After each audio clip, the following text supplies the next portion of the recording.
ஓம் சிவாய நம. ஒருவர் ரொம்ப சந்தேகத்தோட வருத்தத்தோட கேட்டாங்க, இந்த உலகம் எவ்வளவு பெருசு, இந்த அண்ட சராசரம் எவ்வளவு பெருசு, இவ்வளவையும் படைத்த ஈசனுக்கு நான் என்ன கண்ணில் தெரிந்துவிடப் போகிறேனா, அதனால தான் என்னவோ எனக்கு இவ்வளவு கஷ்டம் அப்படின்னு சொன்னாங்க. ஒரு உண்மை தெரியுமா? ஈசன் நம்ம எல்லாரையும் படைக்க ஒவ்வொரு நொடியும் யோசித்து எவ்வளவு அழகாக எவ்வளவு முழுமையாக நம்ம படைக்கணும்னு ஒவ்வொரு உயிரையும் படைச்சிருக்கான். வெளியே போய் ஒரு மரத்தில் இருக்கிற சிட்டுக்குருவியை பாருங்களேன். அந்த சிட்டுக்குருவிக்கு கூட பசியோ பட்டினியோ கொடுக்காத ஈசன் நம்மையா கவனிக்காமல் விட்டு விடுவான்?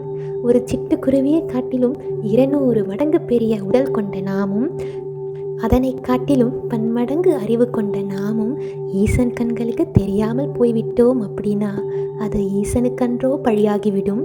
நம் யாரையும் ஈசன் நொடிப்பொழுதும் மறப்பது இல்லை. அதனால்தான் இமைப்பொழுதும் என் நெஞ்சில் நீங்காதான் தாழ் வாழ்க அப்படின்னு மாணிக்க வாசகர் பாடியிருக்காரு. அதனால ஈசனை சந்தேகிக்க வேண்டாம், அவன் மீது நம்பிக்கையாக இருப்போம். ஓம் சிவாய நம.